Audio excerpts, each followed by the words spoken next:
Oke, semangat pagi, salam lestari. Kita kembali lagi ke cerita lestari bersama alumni.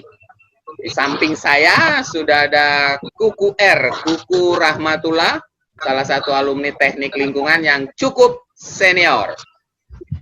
Alumni yang menghilang karena tidak pernah muncul, dari lulus ke kampus tidak pernah lagi, sampai periode akreditasi B hingga sekarang menjadi akreditasi A teknik lingkungan, dia tidak pernah datang dan kembali memberi kontribusi buat Prodi TL.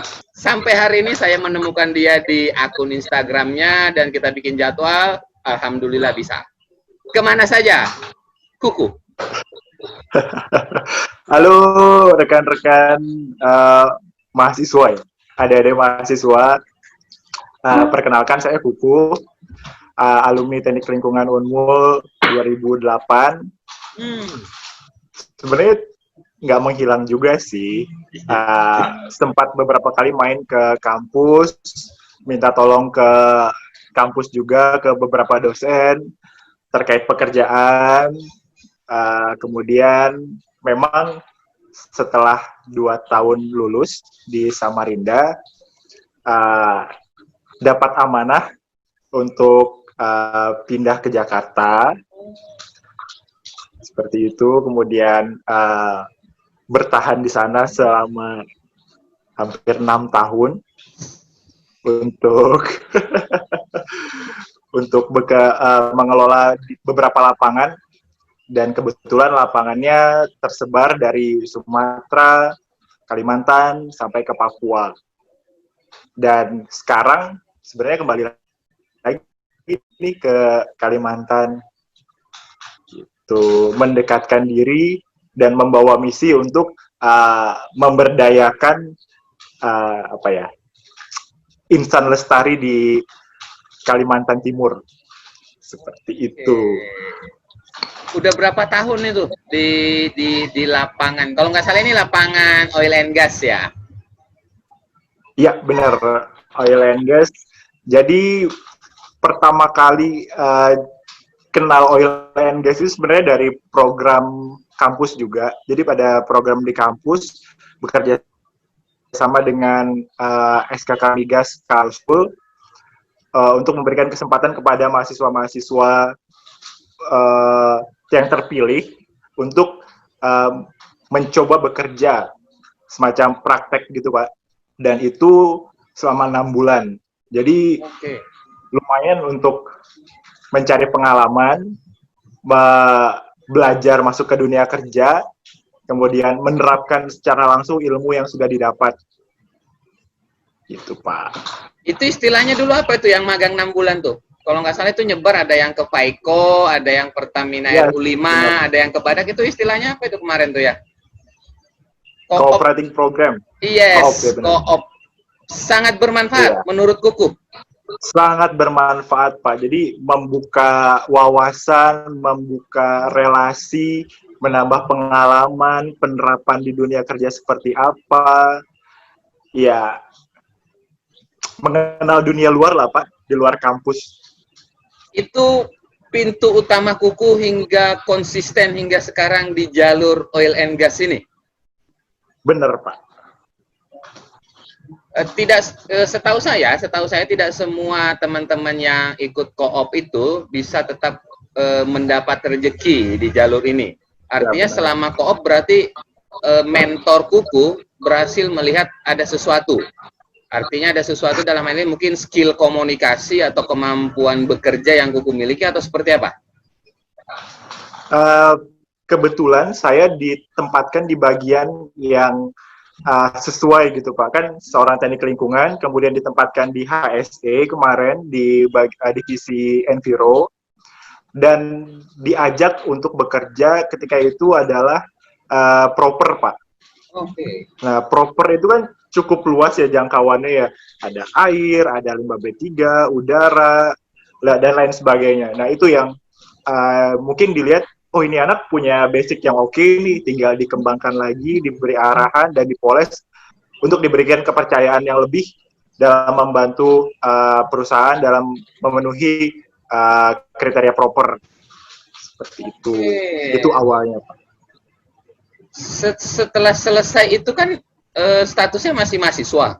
Begitu lulus, nah Masih masih ya, Pak. iya, begitu lulus ketemu ini gimana lagi ketemu? Jadi Menghubungin gini Pak, atau ada peluangnya gimana? Bisa diceritakan? uh, mungkin kemarin ya saya bisa dibilang cukup beruntung lah seperti itu ya. Jadi ketika program KOP itu kan 6 bulan ya Pak. 6 bulan di sana dirasa kurang oleh mereka. Kemudian saya dibayar secara profesional ditambah 1 bulan. Kemudian ditawarkan untuk dikontrak secara langsung, namun dengan ijazah yang saya punya. Nah, kebetulan kan saya belum punya ijazah S1 nih, Pak. Ya, ya. Saya tolak. Saya tolak. Terus? Jadi, mereka menawarkan, gimana kalau kamu selesaikan, kemarin itu udah sampai penelitian sih saya, Pak. Yes. Selesaikan penelitian, dikasih waktu 1 bulan. Penelitian selesai, kamu balik lagi ke tempat kita kontrak dengan ijazah S1-nya. Oke, saya okein itu Pak.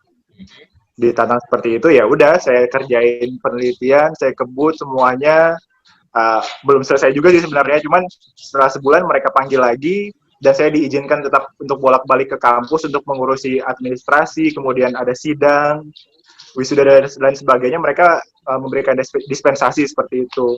Jadi ya lumayan beruntung kan Pak ya. Belum lulus udah dapat kontrak. Cukup realistis. Ya. Mereka tahu standar dari untuk SMA dan ijazah S1. Saya juga punya bargaining point kan Pak untuk mereka butuh saya nih. Nah, itu yang coba saya sampaikan. dengan ini Pak, dengan apa ya? Dengan modal pengalaman ya dan ilmu yang mereka berikan kepada saya, kemudian background pendidikan, kemudian putra daerah juga. Kebetulan kan di sana kemarin ada isu terkait penggunaan mempekerjakan warga lokal itu sangat minim seperti itu. Walaupun saya pun di daerah itu saya dibilang bukan warga lokal juga sebenarnya, karena masih di luar lingkaran zona yang mereka anggap ini lokal dan ini bukan yang lokal gitu. Tapi KTP-nya kan Kalimantan Timur. KTP-nya Kalimantan Timur. Iya, itu udah lokal provinsi namanya. Universitasnya juga universitas lokal. Benar Pak. Dan setelah kerja beberapa bulan saya di demo Pak. Itu lumayan pengalaman yang ya untungnya ada backup dari supervisor, kemudian atasan untuk tetap ngejagain, kemudian membimbing, terus gimana caranya berkomunikasi dengan forum pekerja di sana. Yang positif waktu itu Kuku rasakan ya? Iya Pak, dukungan dari rekan kerja, kemudian supervisor, itu yang membuat hubungan personal kita lebih dari sekedar hubungan kerja aja, seperti itu. Saat ini Kuku udah merasa bahwa sudah menjadi aset yang penting buat perusahaan Kuku. Saya selalu berusaha untuk menjadi seperti itu. Karena ketika kita dibutuhkan, kita bisa sedikit membanggakan diri, tapi tidak berlebihan, untuk memberikan kontribusi dan kontrol akan keputusan-keputusan tertentu. Khususnya di Departemen Enviro. Departemen Enviro. Okay. Mungkin salah satu intervensi saya kepada fungsi lain atau kepada supervisor saya mungkin gitu, atasan saya sekarang, bisa jadi seperti itu. Oke, luar